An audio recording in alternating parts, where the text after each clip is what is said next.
Ամուսնությունն ըստ ամենայնի հարգելի է, և ամուսնական անկողինը սուրբ, և Աստված պիտի դատի շնացողներին ու պոռնիկներին։ Երբ Աստված ստեղծեց առաջին մարդուն, դրեց դրախտի մեջ, վերցրեց նրա կողոսկրից մեկը, դրանից մարմին շինեց և կին արարեց, ու նրան օգնական տվեց մարդուն, օրհնեց նրանց և ասաց. «Աճեցեք և բազմացեք և լցրեք երկիրը և տիրեցեք դրան»։ Եվ այդ աստվածային օրհնությունից և պատվիրաններից սուրբ եղավ ամուսնությունը, և ամուսնական անկողինը անարատ, և Աստված պիտի դատի շնացողներին ու պոռնիկներին, ասում է առաքյալը։ Արդ բազմաթիվ բաներով է պատվական սուրբ ամուսնությունը։ Նախ այն, որ Աստված բոլոր ստեղծվածների մեջ մարդու նմանությամբ ոչ մի օգնական չգտավ, որի համար էլ կնոջը օգնական տվեց նրան տնարարության, որդեծնության և այլնի համար։ Սակայն պոռնիկ կինը տղամարդուն օգնական չէ, այլ տան, ինչքի և այլ բաների կործանողը։ Երկրորդ, մարդու օգնականն է առաքինության մեջ, այսինքն պոռնկությունից ետ պահելով մարդուն։ Նաև նրա օգնականն է բարեգործության այլ տեսակներում, պահքի, աղոթքի և ողորմության մեջ։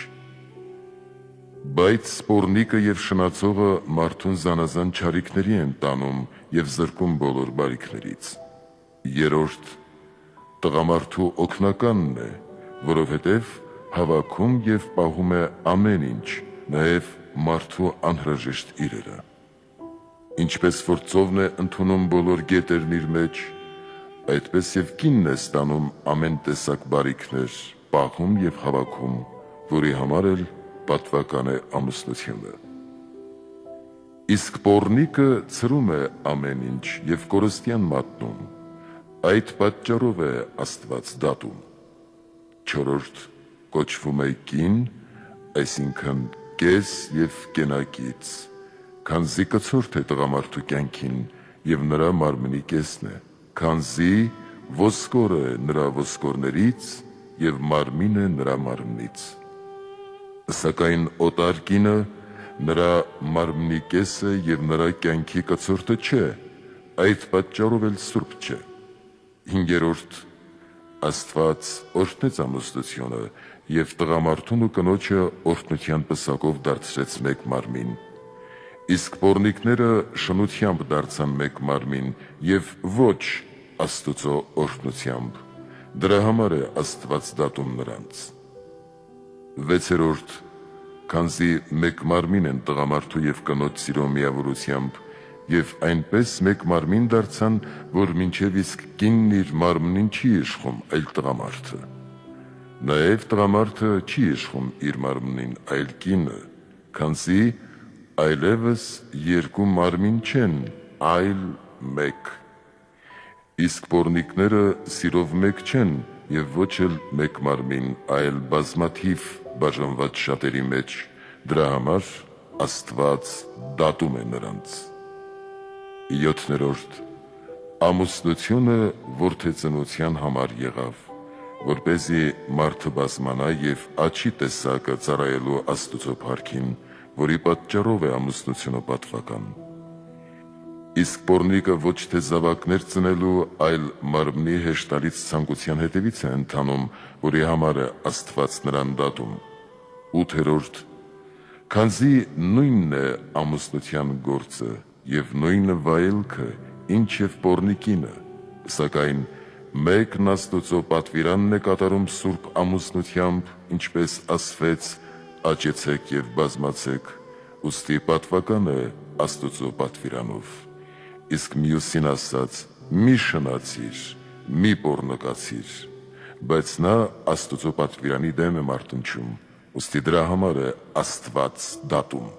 Իններորդ, քանզի սուրբ ամուսնությունը ոչ մարդկանց մեջ է դատվում կամ անարգվում, ոչ Աստուծո դատաստանի։ Իսկ շնացողներն ու պոռնիկները դատվում ու դատապարտվում են այն մարդկանցից, որոնք Աստծո պատվիրանով իշխաններ կարգվեցին հին և նոր ուխտում, ինչպես հնում շնացողներին քարկոծելն ու այրելը, նույնպես և նորում աչքերը հանելը, շրթունքները կտրելը, սևացնելը, ծանակելն ու տուգանելը, նաև ծեծելը ըստ համապատասխան գործի։ Իսկ այնտեղ հավիտենական հրի մեջ տանջվելը։ 10-րդ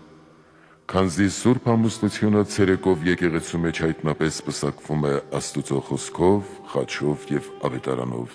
իսկ պոռնկությունը գիշերով է մարդկանցից ծածուկ, վախով ու սատանայական խոսքով է ներգործում, այդ պատճառով Աստված դատում է նրանց։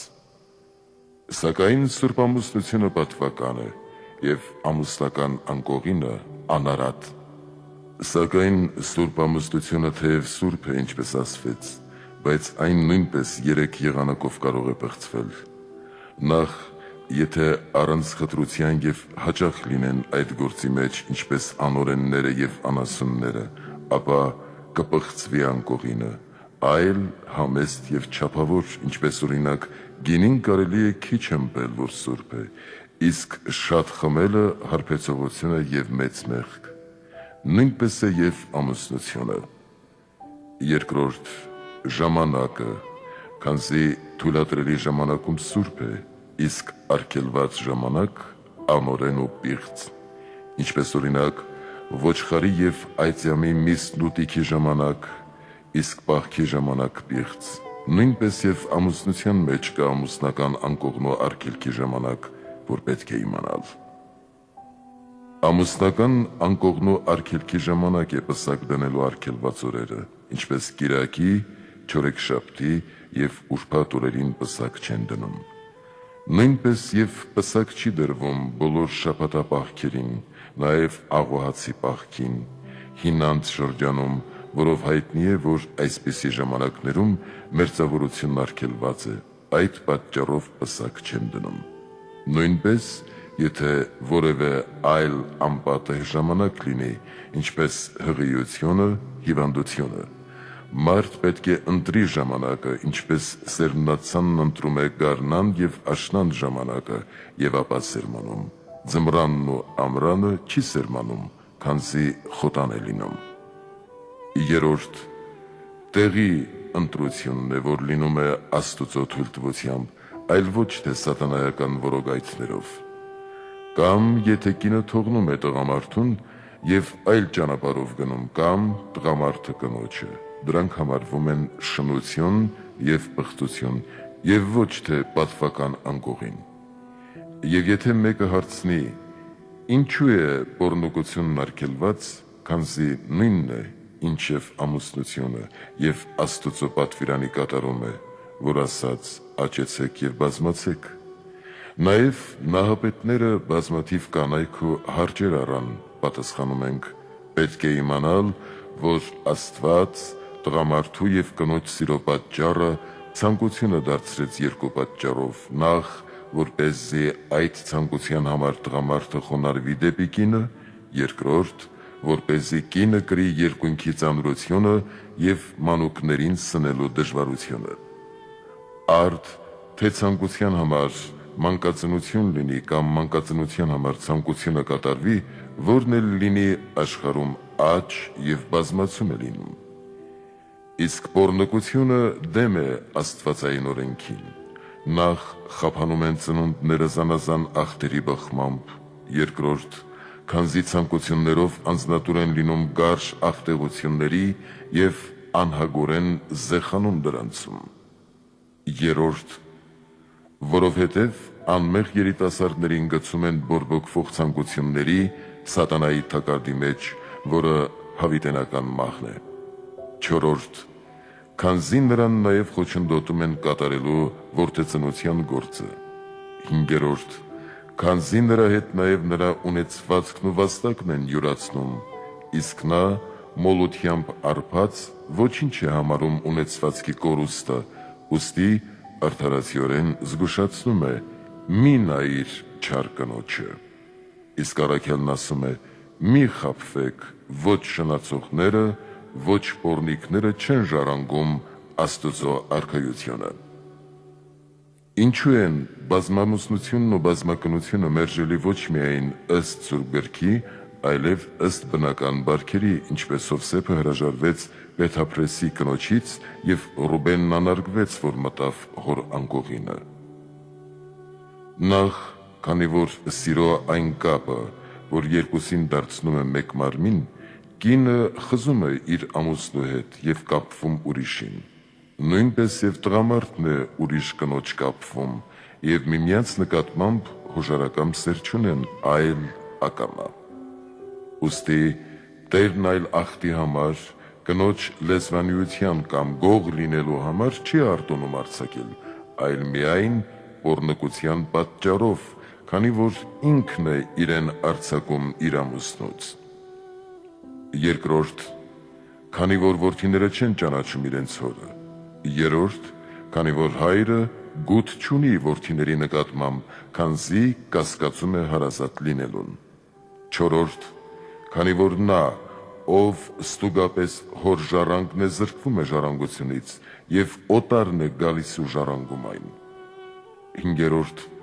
քանի որ խախտեցին աստվածային կանոնը, որ միավորեց մեկ տղամարդու և մեկ կնոջ, ինչպես մեր նախնիներ Ադամին ու Եվային, մանավանդ օրենքում ասում է. «Մի շնացիր», իսկ նրանք դեմ են դուրս գալիս Աստծուն։ Նաև պետք չէ ամուսնացած կնոջ հումանին լինել և խաբելով խլել նրան իր ամուսնուց, որի վնասը 12 եղանակով ցույց է տալիս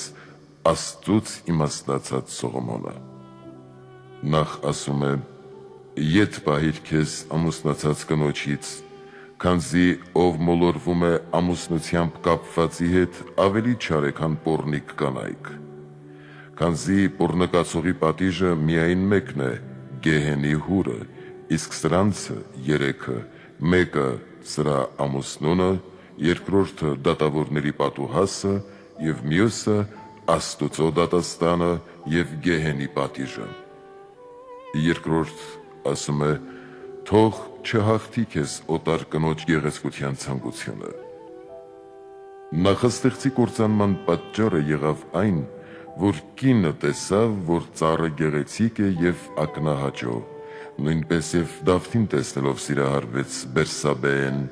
որի համար Տերը հրամայեց. «Կնոջը ցանկությամբ մի նայիր, քանզի ցանկությամբ նայելը մարդուն գործի կատարմանն է տանում»։ Երրորդ ասում է. «Պոռնիկ կնոջ գինը մի նկանակ հացի գին է»։ Ինչպես մի նկանակ հաց ուտելն է հագեցնում սովը, այդպես և ցանկությունն է պակասում։ Չորրորդ ասում է. «Կինը պատվական մարդկանց հոգիներն է որսում», որովհետև ըստ 4 տարերքների 4-ն են նաև հոգիների որսորդները՝ մարմինը, այս աշխարհը, կանայք և դևերը։ Մարմինը հոգիները որսում է ըստ երկրի վայրաքարշ ծանրության, աշխարհը որսում է հրի որակով, զանազան գեղեցկություններ ցույց տալով, իսկ դևերը որսում են օդի շնչումով։ Եվ կինը որսում է ջրի գեջ ցանկությամբ, և ինչպես որսորդն է կերով որսում թռչունին և արգելում թռչել, նույնպես և կինն է ցանկությամբ որսում։ Այժմ վերընթաց միտքն է խափանում, իսկ մահվանից հետո հոգին երկինք գնալը, իսկ հարությունից հետո հոգին և մարմինը կապում է գեհենի հրին։ Հինգերորդ ասում է. «Հնարավոր է արդյոք, որ մեկը կրակը պահի իր գոգի մեջ և շորը չայրի, կամ որևէ մեկը բոբիկ քայլի կայծի ու կրակի միջով և իր ոտքերը չայրի։ Հուր է ցանկությունը։ Եթե պահենք և թաքցնենք այն մեր մեջ, հետո կբորբոքվի, իսկ եթե ոտքով տրորենք այն, կայրի»։ Պետք է կտրել արմատը, որը կանանց ցանկությունն ու ընտելությունն է։ Մտքով, աչքերով, խոսքով և տարածությամբ պետք է փախչել կանանցից, իսկ ցանկությունը մեր մեջ 4 կերպով կմարի՝ մարմնի չարչարանքներով, պահքով, սովով ու ծարավով, որովհետև մարմնի հեշտությունները, պարարտ կերակուրը, ուշտ ուտելն ու խմելը բորբոքում են ցանկությունն այնպես, ինչպես փայտն է բորբոքում կրակը։ Նաև նա, որ մտնում է ամուսնացած կնոջ ծոցը, չի խուսափի Աստուծո պատուհասից, ինչպես չխուսափեց մեծն Դավիթը, այլ միայն այս բանի համար նրան ասվեց. թող քո տնից սուրը չպակասի, և զրկվեց թագավորությունից, հետիոտն փախավ Աբիսողոմից։ 6. ասում է. իր պակասամտության պատճառով շնացավ, այսինքն, որովհետև պատվիրանով է հրամայված օրինավոր ամուսնություն, և վայել է, որ որդեծնությամբ աճի և բազմանա։ Պակասամիտ է, որովհետև թողնում է այս և շնանում հակառակ պատվիրանի, որ ասում է՝ մի շնացիր։ Որդիներ չեն ծնում, այլ միայն գարշության համար ընկնում են Աստուծո և մարդկանց պատուհասի մեջ։ 7. որ ասում է. իր անձի կորուստն է ստանում շնացողը, այսինքն կորչում է Աստուծո դատաստանով, որովհետև այժմ արհամարհեց նրա պատվիրանը և ցավ ու անարգանքներ է կրում կնոջ ամուսնուց և բոլոր ականատեսներից, քանի որ չարախոսում և բամբասում են, դատապարտում պատիժների ծեծելով, անիծելով և մասնահատելով։ 8. ասում է. բուռն է տղամարդու խանդը և չի խնայում դատաստանի օրը։ Եթե մարդու այգին կամ արդն են հափշտակում, բարկանում է և սպանություն խորում, որքան առավել նա, որ կյանքի կցորդն է հափշտակում, որ սիրո կապով է միացել իր ամուսնուն, և սիրահարը բաժանում նրա մարմնից և դեպի իրեն է ձգում։ Այս պատճառով, երբ դատի ժամանակ դատավորի առջև բողոքում է, չի խնայում նրան պատժից։ 9. առաքյալն ասում է. մի զրկեք ընկերներիդ այդ բաներից, քանզի Տերն է վրեժխնդիր այդ բաների համար, այսինքն Աստված վրեժխնդիր է լինում զրկողներից և աղքատացնողներից, որոնք մարդկանց զրկում են ունեցվածքից։ Որքան ևս վրեժխնդիր է լինում Տերը և պատժում նրանց, որ կնոջն են զրկում ամուսնուց։ Եվ սա դատավորների միջոցով է անում, իսկ եթե նրանք չդատեն, այն ժամ Աստված կբարկանա և կտանջի, ինչպես եղավ ջրհեղեղի և Սոդոմի և շատ ուրիշ դեպքերում։ 10. որ ասում է. ոչ մի փրկագնի հետ չի փոխանակելու իր թշնամությունը, ոչ իսկ առատ կաշառքով։ Ճշմարիտ է, որ Շմավոնը և Ղևին իրենց քրոջը չփոխանակեցին, այլ անօրինաբար սրով կոտորեցին տեղի բնակիչներին։ Որքան առավել սիրուհին է մարդու անկողնուց խլում նրա օրինավոր կնոջը և կաշառք չի առնում, որովհետև իր կանացի ողջ փարթամությունն է վաճառում, էլ նրա ինչին է պետք կաշառքը։ 11. որ ասում է. քանզի մոլորեցրեց խոսքերով և պոռնկական դեմքով, այսինքն անմիտ երիտասարդին 4 կերպ է մոլորեցնում. ծաղրական դեմքով, փոփոխական դիմակներով, պատիր խոսքերով և զարդերով պչնվելով, և երիտասարդը մոլորվելով գնաց նրա ետևից ինչպես արջառը սպանդանոց, քանի որ նրա հոգին անասնացել է և շան նման կապվել, քանզի շնացողի մարմինը շուն է կոչվում և թռչունի նման շտապում է դեպի ծուղակը, որ խաբվեց և բռնվեց։ Նման է լյարդը խոցված եղջերուի, որ չի ապրի։ Նույնպես և պոռնիկն է իր լեզուն աղեղի նման լարում և նետի խոսքերով խոցում լսելիքի լյարդը, որ ցանկությունների անոթն է։ Քանզի ինչպես խոսքի տեղը գլուխն է և ցասման տեղը սիրտը, նույնպես և ցանկության լյարդն է խոցվում պոռնիկ կնոջից և դրանով գերում է նրան։ 12. ասում է. մի գնա նրա ետևից, որովհետև անթիվ են նրա կողմից սպանվածները։ Ադամին կինը հանեց դրախտից և մահկանացու դարձրեց, նաև ջրհեղեղը կանայք բերեցին։ Կինը խաբեց Սամսոնին և հանձնեց թշնամուն, կինը Դավթին գահընկեց արեց և Սողոմոնին կանայք հեռացրին Աստծուց։ Ով գլխատեց Հովհաննեսին, միթե կինը չէր, և ինչպես է սպանում, ինչպես որ մարդը սրով սպանում է մարմինը, նույնպես էլ կանայք են մարմնի հեշտություններով սպանում հոգին։ Պոռնիկի տունը դժոխքի ճանապարհն ու շտեմարանն է, քանի որ այժմ այդ դռնով մտնելով հանդերձյալում մահվան է իջնում, այն մահվան, որ հոգու մահն է և հավիտենականը, այն մահը, որից ոչ հարություն և ոչ էլ փրկություն կա, մահ, որ զրկում է հավիտենական կյանքից, ըստ այն խոսքի, թե շնացողներն ու պոռնիկները չեն ժառանգի Աստուծո արքայությունը։ Գուցե մեկը հարցնի, թե ինչու եմ այսքան մանրակրկիտ մեկ առ մեկ խոսում պոռնկության մասին։ Այս ասում եմ 5 պատճառով։ Նախ, մտքով չի ուսանում նրա չարությունը, մարմնով է ուսանում և խաբում, սրա համար եմ զգուշացնում։ Երկրորդ, ամեն ոք, որ ողջամիտ է, մինչ գործել է գիտի մեղքի դառնությունը, բայց անմիտները գործելուց հետո են ճանաչում այն, այդժամ ոչ մի օգուտ չկա, քանի որ արդեն անցել և գործվել է, այդ պատճառով նախապես ենք ուսուցանում։ Երրորդ, մարդիկ մինչև չեն տեսնում չարի գարշելիությունը չեն փախչում նրանից։ Չորրորդ, ինչպես մեկը, որ մութ գիշերին ճրագ է առնում և ցույց տալիս ճանապարհը և լույսը, որպեսզի այն տեսնելով զգաստանան։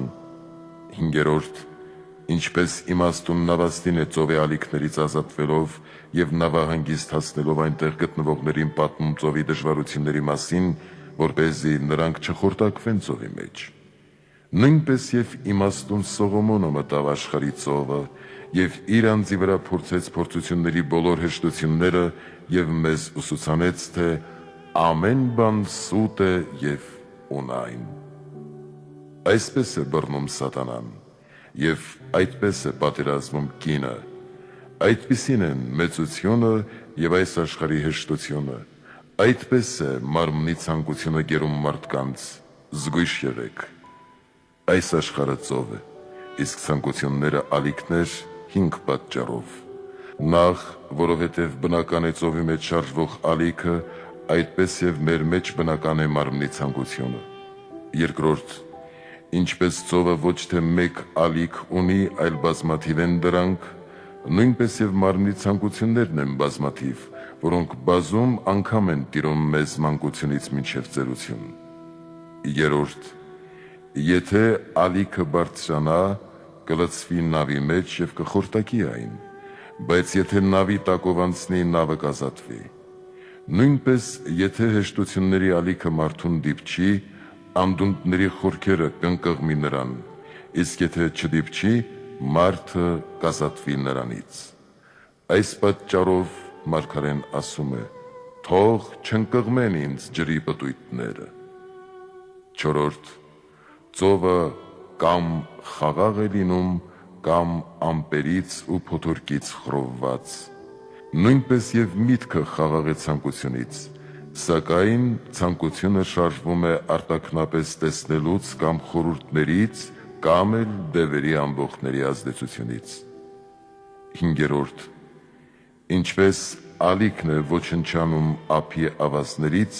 նույնպես և մեր ցանկությունն է ոչնչանում և դադարում մարդկանց ամոթից կամ Աստուծո հանդեպ ունեցած ահից, Սուրբ Գրքից և խրատներից ու քարոզիչներից։ Սրանց համար մեր նախնիները հոգ տարան և ուսուցանեցին մեզ հանդերձյալում չար մեղքերի և հատուցման տանջանքների մասին։ Այս պատճառով է ասում. «Ամուսնությունն ըստ ամենայնի հարգելի է, և ամուսնական անկողինը սուրբ, և Աստված պիտի դատի շնացողներին ու պոռնիկներին»։ Եվ թող այստեղ մեղքերի փորձություններից, իսկ այնտեղ տանջանքների հրից մեզ փրկի մեր բազմագութ և ողորմած Տեր Քրիստոս Աստված, որին փառք, զորություն և պատիվ այժմ և միշտ հավիտյանս հավիտենից։ Ամեն։